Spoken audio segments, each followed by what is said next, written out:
여러분 만나서 반갑습니다. 오늘 이 주일 예배도 하나님께서 우리 가운데 임하시고 성령의 충만함으로 하나님의 말씀의 비밀한 것을 깨달아 알게 하시는 은혜가 저와 여러분 가운데 넘치게 되기를 간절히 축원합니다.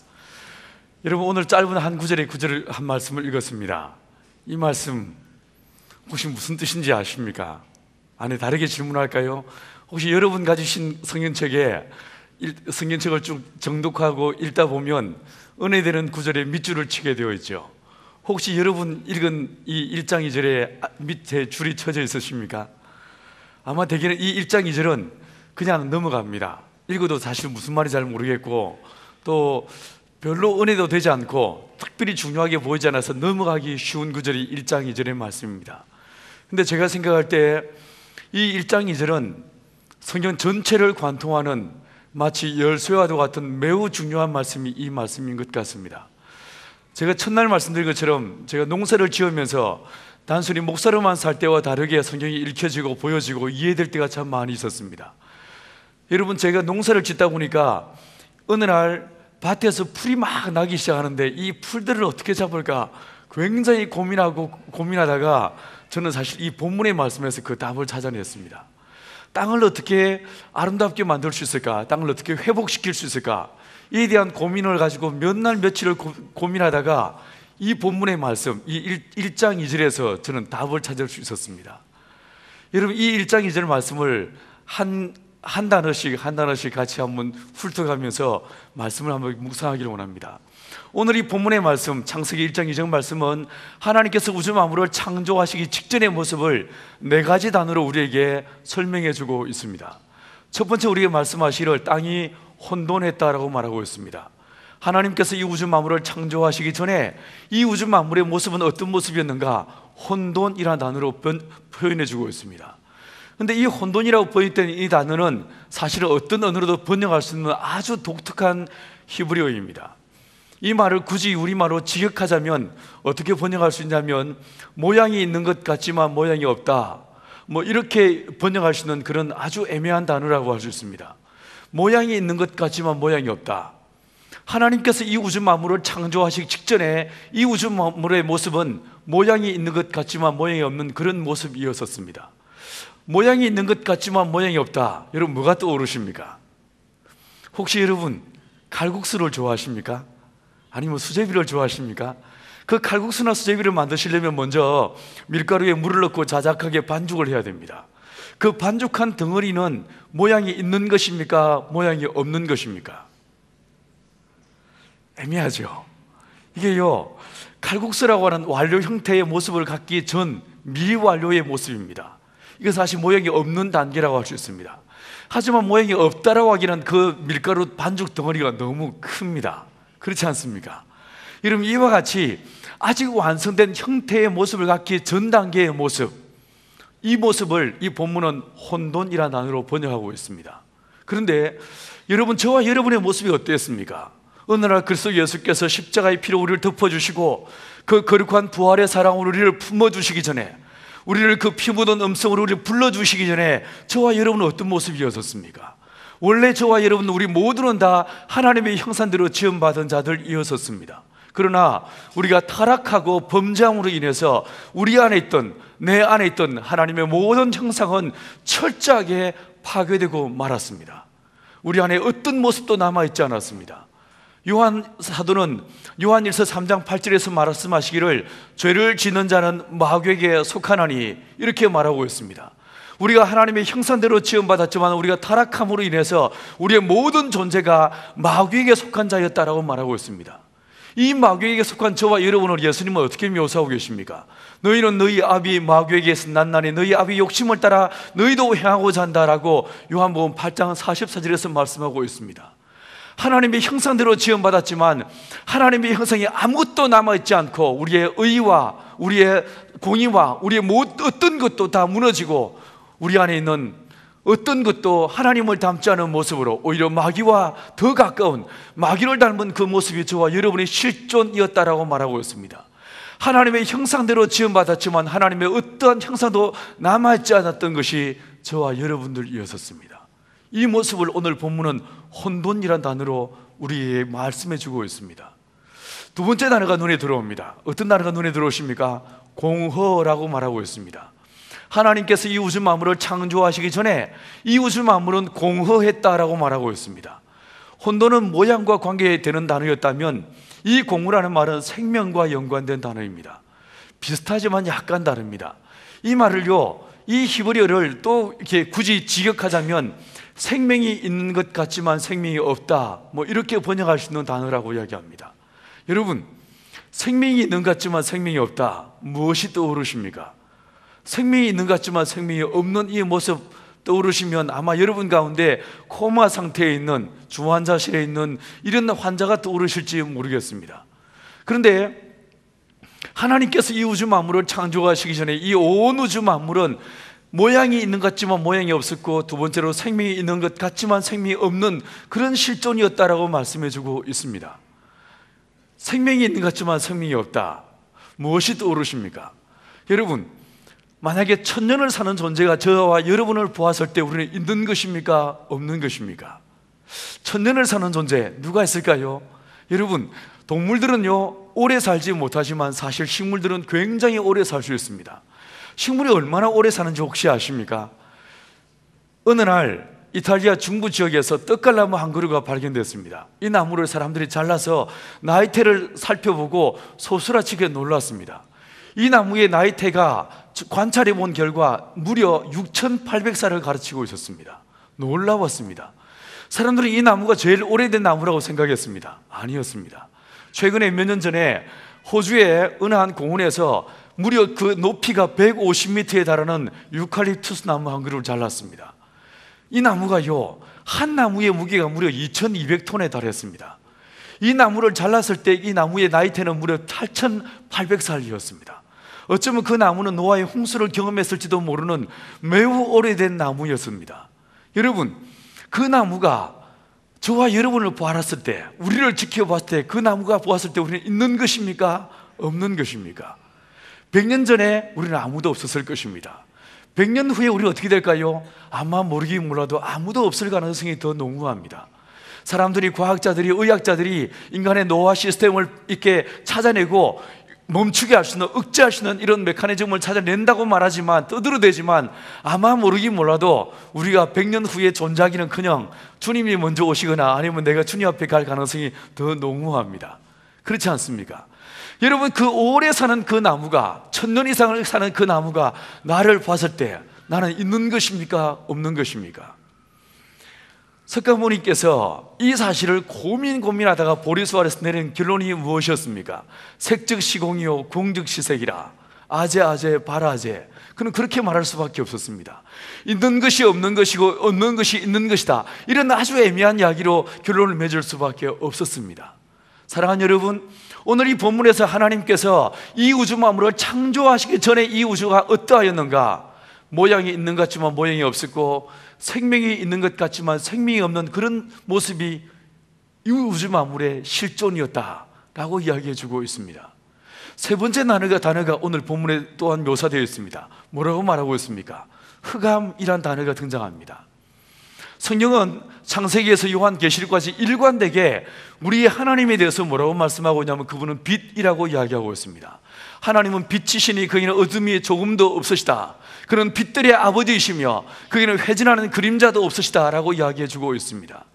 사도 요한이 밤모습에서 보았던 하나님의 나라는 하나님의 거룩한 영광으로 충만하여서 더 이상 어둠이 없는 곳이 하나님의 나라였습니다. 그런데 그 빛이신 하나님과 관계가 단절되어서 하나님을 향해 등을 지고 있는 존재를 묘사할 때 성경은 어둠이라는 단어를 쓰고 있는 것을 보게 됩니다.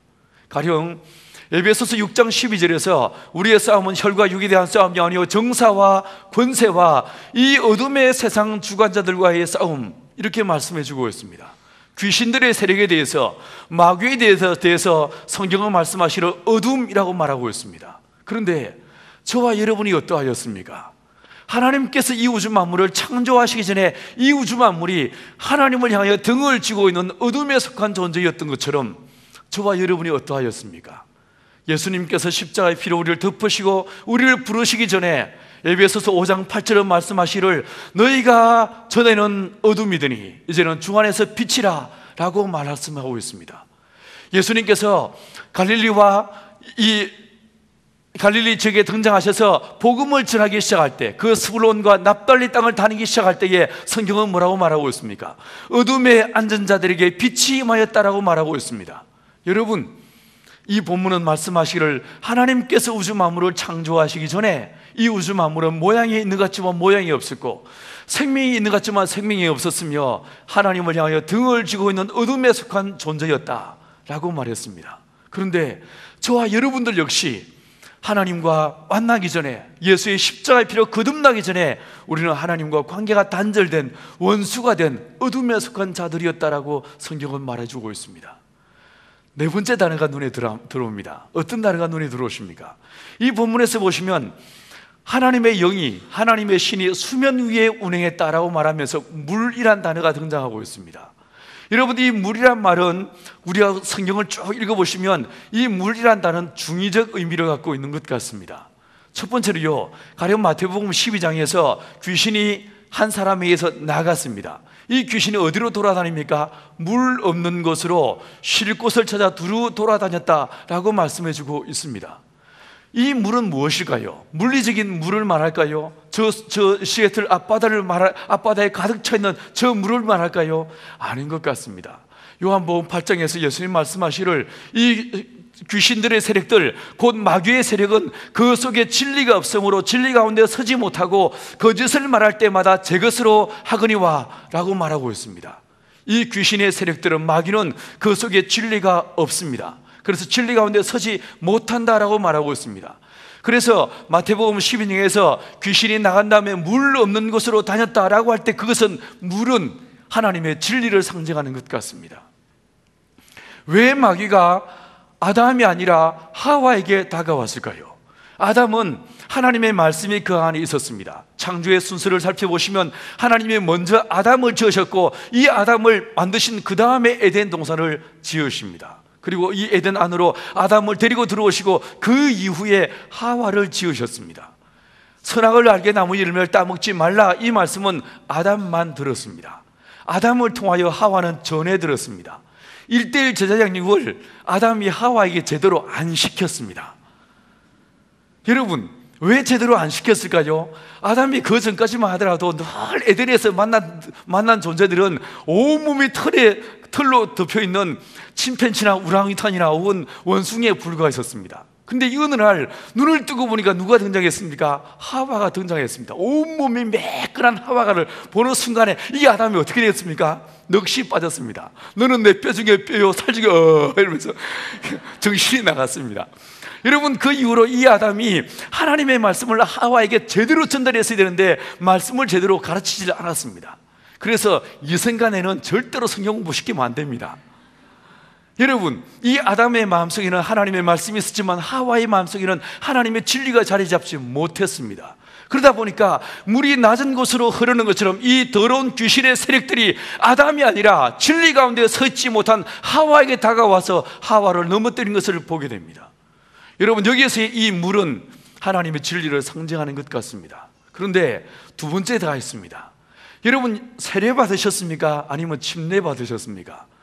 형제교회는 아마도 제가 생각할 때 장로교회이기 때문에 세례식을 하지 않겠나 싶습니다. 하지만 저는 장로교 목사지만 우리 공동체에서 침례식을 합니다. 침례, 예수님은 사실 세례 아니라 침례를 받으셨을 것입니다. 이 침례식을 잘 생각해 보시면 두 가지 행위가 있는데, 물에 들어가는 행위가 있고 물에서 나오는 행위가 있습니다. 그렇죠? 여러분, 물에 들어가서 오래 있으면 어떻게 됩니까? 죽습니다.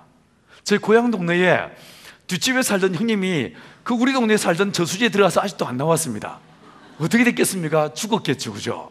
물에 들어가서 오래 있으면 죽습니다. 이 세례 혹은 침례에서 물에 들어간다, 밥티조라, 이 말 속에서 물에 들어간다는 말은 죽음을 상징하는 것입니다. 예수 그리스도와 함께 내가 주와 함께 죽고 십자가에 못 박히고, 이것이 바로 침례에서 물에 들어가는 행위가 상징하는 것입니다. 두 번째로요, 물에서 끌어올림을 당합니다. 이건 뭐겠습니까? 물속에서 올려진다, 이건 부활을 의미하는 것입니다. 침례식을 할 때 평소에 말 잘 듣고 착한 사람들은 일단 말을 빨리 합니다. 내가 주 예수 우리 주 예수 그리스도의 은혜와 또 뭐 이게 막 이야기한 다음에 얼른 물에 집어넣었다가 얼른 끄집어내줍니다. 근데 하지만 평소에 말 안 듣고 뺀지그리한 인간들은요, 일단 집어넣고 말을 천천히 합니다. 내가 성자와 성부와 하면서 일단 물 한 잔 마시고 정신을 차리고 못한다고 이렇게 끄집어 올립니다. 물론 농담입니다. 오해하지 마세요. 저 그렇게 악사악한 목소리는 아닙니다. 자, 그런데 여러분, 이 침례에서 물은 무엇을 의미한다고요? 사망을 의미하는 것입니다. 그런데 이 우주 만물이 창조되기 전에, 하나님의 거룩한 역사가 시작되기 직전에 이 우주 만물은 어떠했는가? 물로 가득 차 있었다라고 말하고 있습니다. 무슨 말이겠습니까? 하나님의 거룩한 기운이 임하기 전에, 하나님의 말씀에 임하기 전에 이 우주 만물은 사망으로 충만해 있었다, 이렇게 말씀할 수 있는 것입니다. 그런데 저와 여러분이 어떻습니까? 내가 예수를 믿기 전에, 예수를 만나기 전에, 하나님의 거룩한 생명을 누리기 전에 저와 여러분이 어떤 존재들이었습니까? 여러분, 어느 날 한 사람이 예수님 옆에 다가왔습니다. 주여, 내가 당신을 따르겠습니다 라고 말합니다. 그런데 이 사람이 그 이후에 토를 달기를, 내 아버지가 돌아가셨습니다, 가서 우리 아버지를 장사 지내고 와서 내가 당신을 따르겠습니다 라고 말합니다. 그때 주님이 그에게 뭐라고 대답하십니까? 저희 죽은 자들로 죽은 자를 장사케 하고 너는 나를 따라오너라 라고 말씀하십니다. 거기서 죽은 자들로 죽은 자를 장사케 하고, 여러분, 거기서 단수와 복수로 죽은 자를 의미하고 있는데 그 죽은 자는 누구이겠습니까? 그의 아버지였겠죠. 죽은 자들은 누구이겠습니까? 살아있는 사람들입니다. 우리는 한문 문화권에서 살았기 때문에 죽음이란 단어가 없어진다, 멸한다, 사라진다라고 하는 이런 의미를 그 단어들 안에 다 내포되어 있습니다. 그래서 죽음은 끝이라고 생각합니다. 그래서 살다가 사업을 하다가 막히고 안 되면 어떻게 합니까? 콱 죽어버립니다. 죽음은 끝이라고 생각하기 때문에. 아닙니다. 절대로 그렇지 않습니다. 죽음은 끝이 아닙니다. 여러분, 죽음이란 이 단어, 헬라어로 타나토스란 이 말은요, 없어진다, 끝난다는 의미가 아니라 분리한다, 이런 의미를 담고 있습니다. 예를 들어서 야고보서 2장 26절에서 영혼 없는 몸이 죽은 것 같이 행함 없는 믿음은 죽은 믿음이다 라고 말하고 있지 않습니까? 여러분, 여기서 죽음이라는 것은 없다라는 말이 아니라 관계가 단절됐다, 분리되었다라는 것을 의미하는 것을 보게 됩니다. 여러분, 이 온 우주 만물이 하나님의 창조하심이 있기 전에 이 우주 만물이 어떠했다고요? 생명과 아무 관계없는, 하나님과 관계가 단절된 그런 모습이 이 우주 만물의 실존이었었습니다. 정리를 해보십시다. 이 우주 만물이 어떠했다고요? 모양이 있는 것 같지만 모양이 없었으며, 생명이 있는 것 같지만 생명이 없었고, 하나님을 향해 등을 지고 있었으며 사망으로 가득 찬 것이 이 우주 만물의 실존이었었습니다. 성경의 단어로 이 말을 한마디로 딱 묘사하면 뭐라고 말할 수 있겠습니까? 흠모할 만한 것이 아무것도 없는, 선한 것이 아무것도 없는 것이 이 우주 만물의 실존이었었습니다. 그런데 여러분, 하나님께서 이 흠모할 만한 것이 아무것도 없는 이 우주 만물을 바라보시면서 무엇을 하고 계십니까? 이 절은 뭐라고 말씀하고 있습니까? 아니, 여러분은 지금까지 교회를 다니시면서 하나님에 대해서 어떻게 배우셨습니까? 어떻게 알고 계십니까? 하나님께서 우주 만물을 창조하신 하나님이시라고요? 여러분, 하나님의 창조는 몇 절에서 시작하냐면 3절에서 비로소 시작합니다. 하나님이 말씀하시는 하나님이라고요? 예, 맞습니다. 구약 성경에서 가장 많이 나오는 단어가 다바르, 말한다라는 단어입니다. 하나님이 가라사대, 여호와께서 가라사대, 이 말이 성경에서 제일 많이 나옵니다. 그러나 여러분, 말씀은 몇 절에서 시작합니까? 빛이 있으라, 이 말씀은 3절에서 비로소 시작합니다. 하나님은 말씀하시기 전에, 우주 만물을 창조하시기 전에 하나님이 먼저 선행해서 하는 한 행동, 한 행위가 이 2절에 묘사되어 있습니다. 2절 하반절에 우리에게 말씀하시기를 하나님의 신이, 여호와의 신이 수면 위에 운행했다라고 말하고 있습니다. 여러분, 이게 무슨 뜻이겠습니까? 여기서 운행이란 말은 지하철 막차 운행시간 이런 뜻이 아닙니다. 여기서 이 운행이란 말은 하버링이지 않습니까? 이 단어는 여러분, 독수리가 날개를 활짝 펴서 새끼를 품는다, 이런 의미를 갖고 있습니다. 여러분, 저는 닭을 기르는 사람입니다. 이 닭들이요, 암탉들이 날개를 두 가지 모습으로 날개를 펴니다. 더운 날, 진짜 찌는 듯이 더운 날에는요, 이 닭들이 날개를 어떻게 하냐면 앞날개를 활짝 펼칩니다. 쫙 벌리고요, 뒤에 날개를 자기 몸에서 약간 뗍니다. 그래서 날개와 겨드랑이 사이로 바람이 휙 지나가게 해서 자기의 체온을 식히는 것을 보게 됩니다. 닭은 체온이 매우 높습니다. 태어났을 때 39.3도 정도 되다가 열흘이 지나고 나면 이 닭의 체온이요 40.6도에서 41.7도에 이릅니다. 굉장히 뜨거운 온열 동물입니다.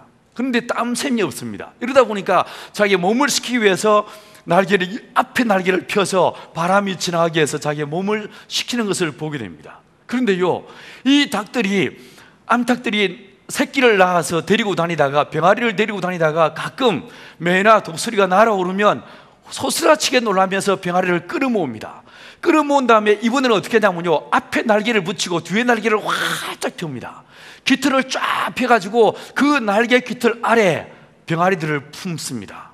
그리고 납작 엎드려서 그 병아리를 숨겨서 보이지 않게 하는 것을 보게 됩니다. 이 본문에서 품는다, 하나님의 신이, 여호와의 신이 수면 위에 운행했다, 운행이란 말이 어떤 뜻인가? 마치 암탉이 날개를 펴서 그 새끼를 품는 것처럼 하나님께서 흠모할 만한 것이 아무것도 없는 이 우주 만물을 있는 모습 그대로 품으시더란 거예요. 여러분, 우리가 알고 있는 하나님, 우리가 믿고 있는 하나님, 우리의 아버지이신 하나님, 그분은 어떤 하나님이신가? 우리가 죄인 되었을 때에, 우리 안에 선한 것이 아무것도 없을 그때에, 바른 예배자로 서 있지 못할 그때에도 나를 어여삐 여기사, 긍휼히 여기사, 불쌍히 여기사 나를 있는 모습 그대로 끌어안으시는 분이 우리 하나님이셨다라고 성경은 말씀해 주고 있습니다. 여러분, 성경 여기서만 이렇게 말하고 있습니까? 아닙니다. 이스라엘 민족이 출애굽했습니다. 가나안 땅을 향해서 먼 고난의 행군을 40여 년의 세월을 이 사람들은 광야의 길을 걸어야만 했었습니다. 그 광야, 찌는 듯한 폭염 속에서 그들이 이 광야를 걷는 동안에 하나님께서 이스라엘 민족과 함께 한다라고 하는 거룩한 임마누엘의 증표로 주신 것이 무엇이었습니까? 하나님의 법궤였습니다. 이 법궤는 하나님을 상징하는 것이었습니다. 여러분, 이 법궤는 혹은 언약궤라고도 불렀고요, 혹은 증거궤라고도 불렀습니다. 이름이 세 가지였습니다. 그런데 이 법궤 안에 무엇이 들어있었습니까? 세 가지 물건이 들어있었습니다. 여러분이 기억하시는 대로 십계명을 적은 두 돌판과 아론의 쌍난 지팡이와, 그리고요 세 번째로 만나를 담은 금 항아리가 들어있었습니다. 구약학자들은, 그리고 혹은 이 성막을 강의하는 성막학자들은 대부분 다, 거의 대부분 누구 하나 예외 없이 뭐라고 말하냐면요, 이것은 삼위일체 하나님을 상징한다라고 이야기하고 있습니다. 그 법궤 안에 들어가 있던 이 세 가지 성물을 하나님, 성부와 성자와 성령 하나님으로 묘사합니다. 그런데 다시 한번 생각해 보십시다. 오늘 짧지만 저와 함께 다시 한번 다른 각도에서 한번 이 세 가지 물건을 한번 살펴보십시다. 첫 번째로요, 제일 먼저 들어간 것이 아마도 십계명을 적은 두 돌판이었을 것입니다. 여러분, 처음에 만든 돌판은 누가 만드셨습니까? 하나님이 만드셨습니다. 시내산 위에 이 모세를 부르신 다음에 하나님의 40일 40야를 친히 그 친수로 하나님의 두 돌판을 만드시고 거기에 글자를 새겨주셨습니다. 그런데 하나님이 시내산 위에서 두 돌판에 십계명을 새기실 동안에 이스라엘 민족의 그 산 아래에서 무슨 짓을 벌였습니까? 무슨 일을 했습니까? 이 사람들이 기다리다 지쳐서요, 뭐 했습니까? 이 사람들이 금송아지 우상을 만들었습니다. 여러분, 그 장면을 약간 각색해서 살펴보시면 어느 날 하나님이 막 이제 정잡고요, 망치 들고 꼭꼭꼭 쪼아가면서 하나님이 열심히 돌판을 만들고 글자를 새기시다가 땀을 닦으면서 쫙 닦으면서 산 아래를 내려다 봤습니다. 근데 이것들이 뭐하고 자빠졌습니까? 두 돌판을 만들고 있는 동안에 금송아지 우상을 만들고 난리가 났습니다. 여러분, 출애굽기 32장 6절에 말하기를 이스라엘 민족이 그 금송아지 우상을 만들고 난 다음에 그들이 절하여 먹고 마시며 뛰놀았다라고 말하고 있습니다. 왜 우상을 만들었을까요? 이스라엘 민족이 40일 동안 이 광야에서 시내산 아래에서 기다리는 동안에 기다리도 모세가 내려올 줄을 모릅니다. 기약 없이 기다리는데, 도대체 정처 없이 기다리는데 내려올 줄을 모릅니다. 어느 날 산을 딱 쳐다보니까 어떻습니까? 깎아지른 절벽입니다. 딱 보는 순간에 이 이스라엘 민족 안에 어떤 마음이 들겠습니까? 혹시 가만 생각해봐, 이 모세가 나이가 몇 살이요? 80이 넘었습니다. 혹시 심장마비? 섬찟해집니다. 아니면 혹시 실족사 왜 안 와? 갑자기 막 마음이 불안해지기 시작합니다. 여러분, 영적 전쟁, 사단이 우리에게 다가와서 우리를 공격할 때 어떻게 공격합니까? 사단이 와서 여러분을 공격할 때 여러분 흰 소복 입고 머리 푸르헤치고 입에 칼 물고 예수 믿으면 죽여 뭐 이럽니까? 아니면 미국에 이민 온 다음부터는 이 귀신들이 우리에게 공격할 때 까만 망토를 휘날리면서 우리에게 다가와서 우리의 목을 오도 딱 꺾어가지고 빨대로 팍 꼽아가지고 피를 쪽쪽 빨아먹으면서 예수 믿으면 죽어 이럽니까? 안 그렇습니다. 절대로 그렇지 않습니다. 귀신은 어떻게 우리를 공격합니까? 영적 전쟁은 어떻게 일어납니까? 영적 전쟁은 혈과 육에 대한 싸움이 아닙니다. 사단은 우리에게 와서 우리를 어떻게 공격하는가? 생각을 집어넣습니다. 무수한 생각을 집어넣습니다. 하나님의 말씀대로 살도록 지원받은 저와 여러분들로 하여금 말씀이 아니라 세상의 생각과 풍조를 따라 살도록 끊임없이 인간의 생각들을 집어넣는 것이, 이것이 마귀의 전략인 것을 보게 됩니다. 여러분, 생각이 많아지면 많아질수록 그 다음에 이 생각은요 반드시 꽃을 피웁니다. 어떤 꽃을 피울까요? 염려와 근심의 꽃을 피우게 되어 있습니다. 이스라엘 민족이 그 광야에서 시내산 아래에서 생각이 막 피어오르기 시작합니다. 야, 모세가 죽었으면, 아니 오늘 아침에는 만나가 내렸지만 내일부터 안 내리면 어떡하지? 갑자기 두려워집니다. 상상해보면요, 한 사람이 옆 사람 옆구리를 팍 치면서 너 혹시 가나안 땅 가는 길 알아? 물어봤습니다. 그 옆 사람이 눈을 몇 번 껌벅이다가 뭐라고 대답했겠습니까? 몰라 이랬습니다. 두려워집니다. 어떻게 있겠습니까? 빨리 GPS 가져와봐. 내비게이션 가져와가지고 막 찍어봅니다. 가나안 통합 검색해봤습니다. 나옵니까? 안 나옵니다. 글자를 거꾸로 집어넣습니다. 이 가나안을 글자를 거꾸로 집어넣으면 어떻게 됩니까? 안 나가! 됩니다. 아, 미치겠습니다. 동서남북 방향을 알 길이 없습니다.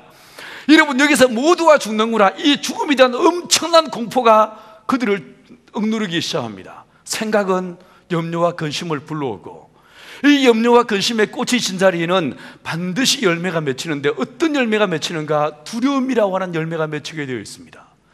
이 엄습해오는 공포와 두려움을 극복할 기회 없어서 이스라엘 사람들이 만든 것이 금송아지였습니다. 하나님께서 이 금송아지 우상을 만든 이스라엘 민족을 보다가 하나님이 뚜껑이 확 열리십니다. 이것들을 그냥 한 방에 다 쓸어 죽여버리고, 모세 너 나 말리지 마, 다 죽여버리고 내가 너를 통해서 새로운 민족을 일으키겠다. 말리지 마, 무슨 뜻일까요? 말리라는 말씀이죠. 모세가 얼른 눈치를 긋고, 하나님 왜 이러세요? 성질 죽이시고 마저 다 만드세요. 하나님께서 이 모세 이야기를 들으신 다음에, 모세 성질 끝에서는 확 다 죽여버리고 싶은데 내가 너 때문에 참는다. 하나님이 참으십니다. 모세가 여러분 다 만드신, 하나님이 만드신 두 돌판을 가지고 내려옵니다. 출애굽기 32장 19절에서 보시면 이 모세가 두 돌판을 가지고 내려오다가 어떻게 합니까? 벼랑 위에서 돌판을 집어 던져서 박살내 깨버립니다. 왜 깼을까요? 그 본문에서 성경은 말하기를 모세가 대노하여 깨었다 이렇게 말하고 있습니다. 제가 이게 조금 이따 설명드릴게요. 왜 이렇게 표현했을까 조금 이따 설명드릴게요. 내려옵니다. 내려와서 이 모세가 뛰어내려온 다음에 20절에서 어떻게 합니까? 이 모세가 그 금송아지를 가져오게 해가지고 부수어 버립니다. 불태웁니다. 그 다음에 가루를 만듭니다. 그 다음에 부수어 불태워 가루를 만든 다음에 이걸 물에 확 뿌려가지고 온 이스라엘 사람들로 그 물을 마시게 했습니다. 저는 경상도 사람입니다. 경상도 사람들이 가끔 진짜 화가 나면요 무슨 말을 쓰냐면 확 그냥 갈아 마시불라 이런 말을 씁니다. 여러분도 쓰세요? 자, 그러면 이 모세가 이 갈아 마신다 이 원조입니까? 너무 화가 나서 확 그냥 갈아 마시게 만든 겁니까?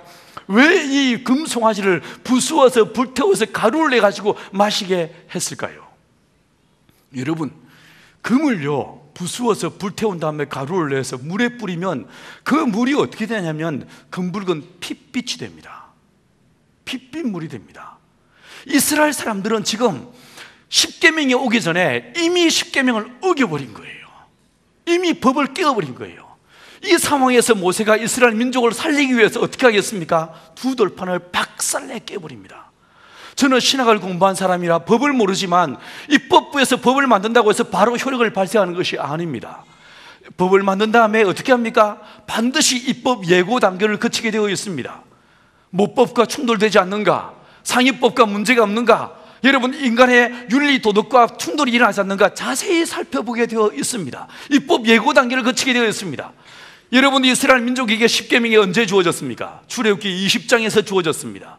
20장에서 32장까지 오는 동안에 입법 예고 단계를 거치고 드디어 성문화된 것입니다. 법은 이제 실효성하게 된 것입니다. 그런데 왜 깹니까? 이 모세는 십계명을 박살내 깨버림으로 말미암아 입법 예고 전 단계로 돌려버리는 거예요. 이스라엘 민족의 죄를 조금이라도 경감시키기 위해서 차라리 내가 죽을지언정 하나님의 생명체에서 내 이름을 제하시고 이들을 용서해달라고 기도하면서 두 돌판을 박살내 깨버리는 거예요. 그리고 어떻게 합니까? 여러분, 출애굽기 12장 5절에서 내가 그 피를 볼 때에 너희를 넘어가리니 이렇게 말씀하셨습니다. 애굽 땅에서 마지막 무서운 10번째 재앙이 임하는 날 밤에, 모든 장자가 죽임을 당하는 그날 밤에 하나님께서 어린 양의 피를 잡아서 그 피를 문설주와 임방에 바르라. 내가 그 피를 볼 때 너희를 넘어가겠다고 약속하셨습니다. 레위기 17장 11절은 뭐라고 말씀하십니까? 육체의 생명이 피에 있음이라. 이 피를 너희에게 주어 단에 뿌려 죄를 속하게 하였나니 생명이 피에 있으므로 피가 죄를 속하느니라. 그런데 그 순간에 이스라엘 민족이 어디서 그 피를 구할 수 있겠습니까? 60만 명이 넘는 이스라엘 민족의 그 무수한 죄를 위해서 어떻게 어디서 피를 구할 수 있겠습니까? 그래서 이 모세는 피 대신에 금송아지를 부수어 불태워 가루를 내서 물에 뿌려서 피 대신에 그 물을 마시게 하는 거예요. 그리고 하나님 앞에 올라갑니다. 하나님, 이스라엘 사람들을 사하여 주옵소서. 그때 하나님 뭐라고 하십니까? 내가 이스라엘 민족을 너를 보고 사한다 라고 말씀하시면서 그 다음 이어서 말씀하시기를, 그런데 네가 깼으니까 네가 만들어 와, 그러십니다. 여러분, 두 번째 돌파는 하나님이 만드신 것이 아니었습니다. 모세가 만든 것이었습니다. 여러분, 모세가 만든 이 돌판을 하나님이 멸시치 않으시고 거기에 친수로 글자를 새겨두셨습니다. 모세는 목동이었지 석공이 아니었습니다. 처음에 만들어졌을 돌판은 매우 빼어나게 아름답고 수려하게 생긴 모습이었겠지만, 두 번째 만든 돌판은 모세가 만든 것이었습니다. 투박하기 이를 데 없는 그 질기에 걸친 그 돌판에 하나님이 친수로 글자를 새겨두셨을 거예요. 이방인인 저와 여러분이 볼 때는 하나님께서 십계명을 적은 거룩한 돌판이라고 생각할지 몰라도 이스라엘 백성들이 그 돌판을 볼 때마다 무엇이 떠오르겠습니까? 우리가 애굽에서 나와서 가나안으로 오기 전에 그 광야에서 지었던 가장 극악한 죄악의 흔적들이 그 돌판에 알알이 새겨져 있지 않겠습니까?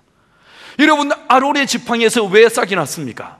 이미 뿌리에서 잘린 지 수십 년이 지나서 마른 막대기가 되어 있는 그 아론의 지팡이에서 왜 싹이 났습니까? 민수기 16장은 말하기를 고라와 다단과 아비람과 온이 어느 날 반역을 꾀합니다. 온 이스라엘 민족이 고라 편에 서고 말았습니다. 하나님도 어찌할 길이 없었습니다. 그 상황에서 하나님께서 12지파의 두령들의 지팡이를 하나씩 가져오게 했습니다. 레위 지파를 대신해서 아론의 지팡이를 가져오게 해서 12개의 지팡이를 지성소 안에 넣어뒀다가 다음날 빼보니까 이 아론의 지팡이에서 싹이 나고 um이 돋고 꽃이 피고 살기나무 열매가 맺혔다고 했습니다. 우리가 볼 때는 싹이 난 신비한 나무일지 몰라도 이스라엘 민족이 이 나무, 싹이 난 um이 돋은 이 지팡이를 볼 때마다 무엇이 떠오르겠습니까?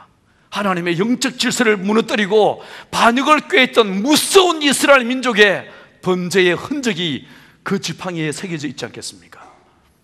여러분, 그 세 가지 어느 것 하나 예외 없이 모두가 다 이스라엘 민족의 죄악의 흔적들이었습니다. 그런데 하나님을 상징하는 그 하나님의 거룩한 법궤, 하나님의 품을 상징하는 법궤 안에 그걸 끌어안으십니다. 끌어안으십니다. 그리고 그 법궤 위에 시언좌 속죄소를 두사 어린 양의 피를 뿌리시고 이스라엘 민족의 죄를 속하시고 사하시고 그들의 죄를 용서하시는 것을 보게 됩니다. 성경이 말씀하시는 하나님, 그분은 어떤 하나님이신가? 우리가 아직 죄인 되었을 때에 우리의 죄와 허물을 멸시치 않으시고 내가 회개하기도 전에, 내 죄를 깨닫기도 전에 내 죄를 위해서 자기 아들을 십자가에 못 박아 피를 죽게 하시고 우리를 있는 모습 그대로 끌어안으시고 품으시는 분이 우리 하나님이시더라는 것입니다. 사랑하는 여러분, 교회를 성경은 뭐라고 말하고 있습니까? 예수의 몸이라고 말하고 있습니다. 그리스도의 몸이라고 말하고 있습니다. 여러분, 이 교회가 도대체 뭐 하는 곳일까요? 저는 서울 온누리교회를 그만두고 보은에 내려가서 공동체를 시작하고 농사를 짓기 시작하면서 수만 명의 사람들이 제게 와서 이 질문을 던졌습니다. 왜 목사님이 농사를 짓습니까? 당신이 만들려고 하는 공동체는 무엇입니까? 당신이 꿈꾸는 교회는 무엇입니까? 동일한 반복적인 질문을 수없이 받으면서 저는 이 질문에 옆에서 많이 고민해야만 했었습니다. 근데 어느 날 성경을 보다가 저는 한 구절에서 그 답을 찾았습니다.